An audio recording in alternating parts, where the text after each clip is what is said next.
Hello friends, कैसे हो आप सब। उम्मीद आपका पेपर बहुत अच्छा हुआ होगा। तो आज मैं जो आपका सामने पेपर लेके आई हूँ वो है टीजीटी का, जो अभी 19 दिसंबर को 2021 को जो आज हुआ है। उसी पेपर को हम हिंदी सॉल्यूशन का देखते हैं उसी पेपर की। तो चलिए फर्स्ट क्वेश्चन से शुरू करते हैं। ठीक है। फर्स्ट क्वेश्चन है, किस भाववाचक संज्ञा का निर्माण व्यक्तिवाचक से हुआ है। देखो व्यक्तिवाचक से हुआ है तो यहाँ पे बच्चा से बचपन मतलब कि जातिवाचक है तो जातिवाचक बना है, किशोर भी जातिवाचक है, माता भी जातिवाचक है। तो यहाँ ये जो है जातिवाचक से भाववाचक संज्ञा बनी है। तो यहाँ पर क्या हो जाएगा, ऐश्वर्या जो है वो क्या हो जाएगा। ऐश्वर्या देखो किसी का नाम भी होता है तो हम इसको कह सकते हैं कि ये व्यक्तिवाचक संज्ञा भी है और हम इसको क्या कह सकते हैं, भाववाचक संज्ञा भी है। तो हमारा आंसर क्या हो जाएगा, 31 का 3 आंसर हो जाएगा ऐश्वर्या।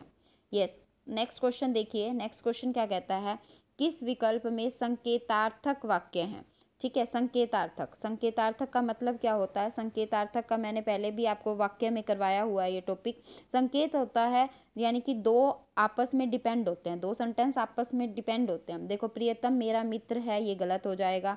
यदि तुम आ जाओ तो मैं चलूँ, ये बिल्कुल सही हो जाएगा। देखो यदि है और तो है। देखिए नेक्स्ट देखना, हो सकता है कि कल मौसम ठीक हो जाए, तो यहाँ पे ये गलत हो जाएगा क्योंकि ये संभावना हो गया। राजेश अपना कमरा साफ करो, आज्ञार्थक हो गया तो ये भी गलत हो जाएगा। इसका मतलब हमारे पास जो राइट आंसर है वो हमारा 2 हो जाएगा। तो हम बिल्कुल 2 के साथ जाएंगे, तो 32 का 2 आंसर बिल्कुल राइट है। नेक्स्ट देखते हैं, प्रत्यय की दृष्टि से किस शब्द की रचना अनुचित है।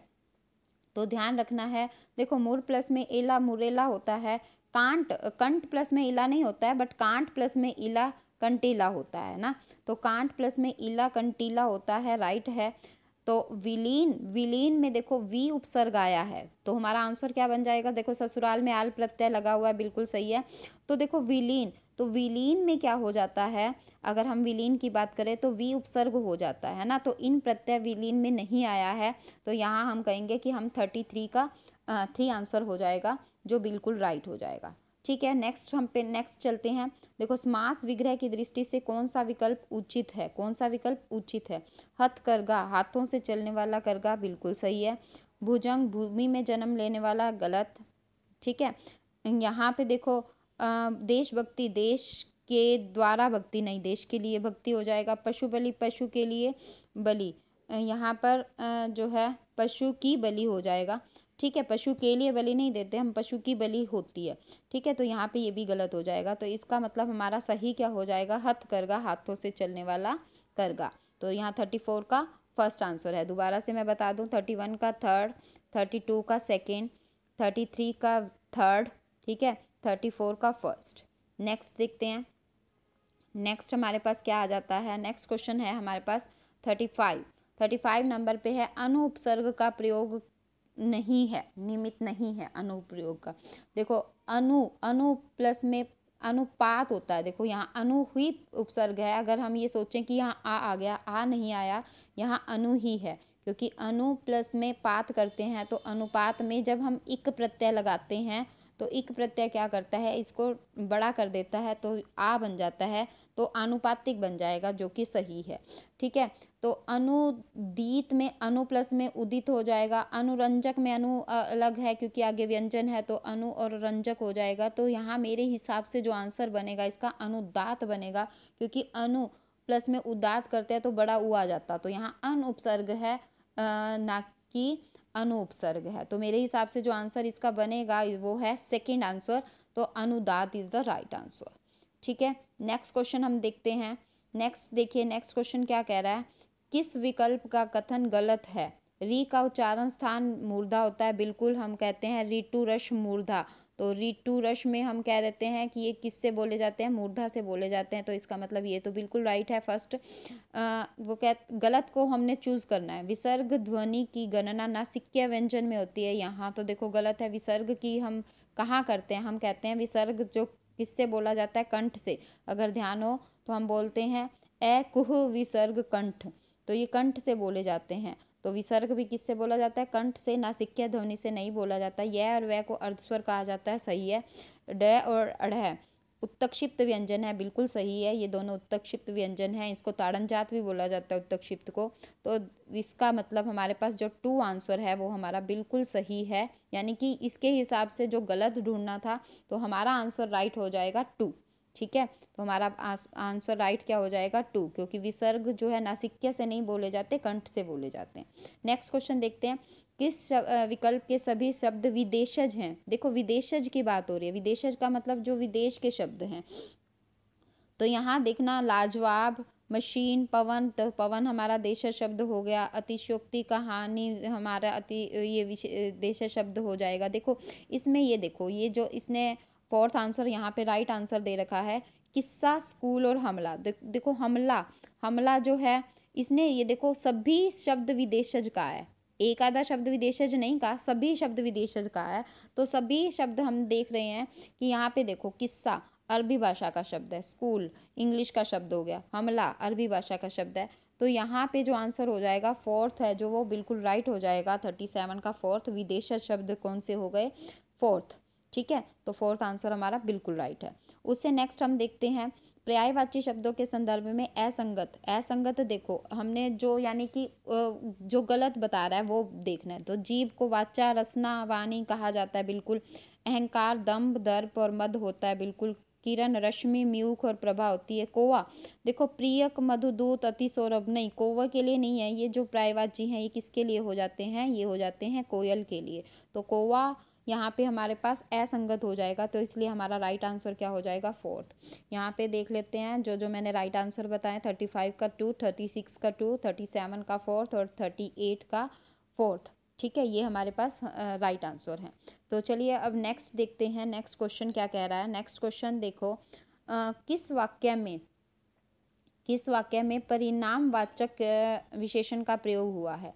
तो देखो परिणामवाचक विशेषण, परिमाणवाचक विशेषण हमें पता है, जहाँ पे नापने तोलने की बात हो जाती है वो परिमाण होता है। मैं नीली कमीज नहीं पहनता, इस बार बारिश में बहुत ओले गिरे, खेल का मैदान लंबा है। तो देखो ये गुणवाचक, यहाँ गुणवाचक की बात हो रही है, यहाँ तो क्रिया विशेषण की बात हो रही है, यहाँ पे भी गुणवाचक की बात हो रही है। तो इसका मतलब क्या हो जाएगा, इस बार बारिश में बहुत ओले गिरे कौन सा हो जाएगा, परिमाणवाचक विशेषण हो जाएगा।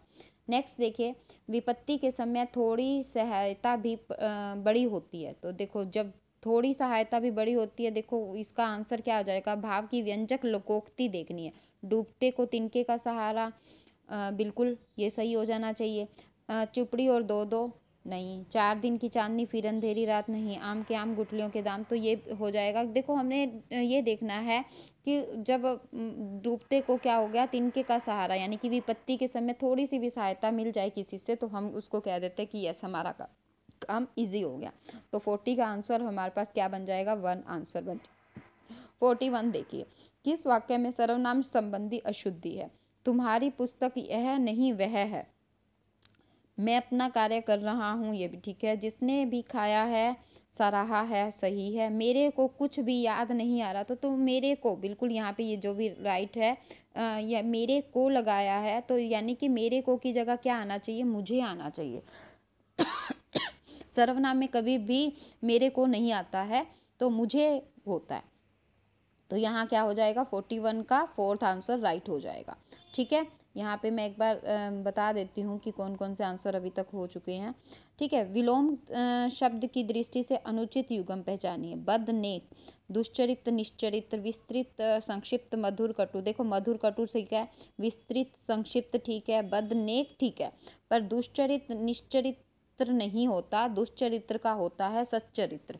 ठीक है, दुष्चरित्र बुरा चरित्र वाला और सच्चरित्र अच्छा चरित्र वाला। तो बद का नेक होता है, ये बिल्कुल ठीक है। तो हमारे पास आंसर क्या हो जाएगा, हमारा आंसर है 42 का सेकंड हो जाएगा।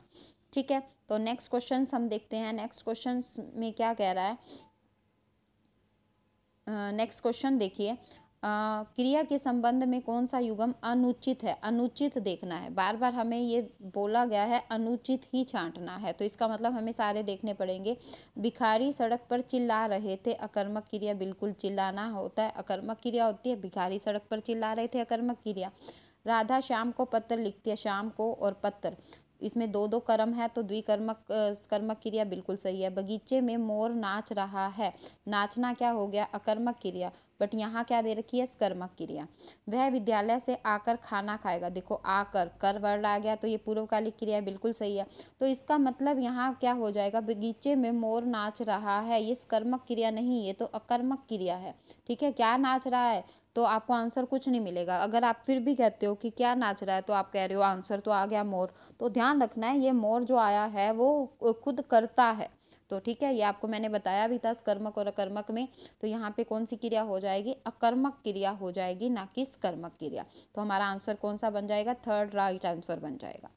यस, उसके बाद हम देखते हैं किस विकल्प में सही संधि विच्छेद का अनुचित है। अनुचित देखना, बार बार ये अनुचित वर्ड ही दे रहा है। देखो बही प्लस में एकता, बहिरेकता, क्योंकि विसर्ग के बाद हमारे पास क्या है, आधा र बनता है, र और ए रे बना दिया। आशीर्वचन, आशी ही प्लस में वचन, ठीक है। तपश्चर्या, तप है प्लस में चर्या, च आ गया तो श बना दिया आधा। तो यहाँ से जो बनना चाहिए रत्ती ही प्लस में रंश, ये जो है हमारे मेरे हिसाब से गलत हो जाएगा, रत्ती ही प्लस में रंश, क्योंकि देखो र बनाएगा, र में ए मिलेगा तो रिक्ता यहाँ पे सही होना चाहिए। ठीक है, आशीर्वचन, तो कौन सा आंसर राइट हो जाएगा, वो हो जाएगा थर्ड। ठीक है, किस मुहावरे का अर्थ संगत नहीं है, तो अर्थ संगत नहीं है वो देखेंगे हम। नहले पर दहला मारना, करारा जवाब देना, बिल्कुल। बत्तीसी बंद होना, चुप हो जाना। सिर का पसीना पांव तक आना, यानी कठिन परिश्रम करना। थाली का बैंगन सरल सुलभ होना, तो ये गलत हो जाएगा इसमें, क्योंकि थाली का बैंगन जो होता है वो होता है अपने सिद्धांत बदलते रहना, यानी कि पक्ष बदल लेना, जिसको हम कह देते हैं, हम कह देते हैं ना कि तुम तो थाली के बैंगन हो, जिधर देखा उधर के हो गए। तो ये किस में आ जाता है, सर्व सुलभ होना, तो इसका नहीं आएगा, तो उसका हो जाएगा सिद्धांत बदलने वाला या पक्ष बदलने वाला। ठीक है, तो 45 का हमारे पास आंसर क्या हो जाएगा, 4 आंसर हो जाएगा। एक बार 42 का 3, 44 का 3 और 45 का 4। ठीक है फ्रेंड्स, ये जो आंसर थे ये मैंने अपने हिसाब से आपको बता दिए। बाकी मेरे हिसाब से ऐसा नहीं होगा कि कुछ आंसर इसमें गलत होंगे, बट एक दो आंसर का हम फिर भी मतलब ये कहेंगे कि चलो जब आएगी की तो उसमें देखेंगे। बट ये मेरे हिसाब से जो आंसर मैंने आपको बताए हैं बिल्कुल सही आंसर बताए हैं, करेक्ट आंसर बताए हैं। ठीक है फ्रेंड्स, तो होप सो आपका पेपर बहुत अच्छा हुआ होगा और आप नेक्स्ट के लिए तैयारी करिए। अगर आपको वीडियो अच्छी लगे तो like and share and subscribe. Thank you friends, have a nice day.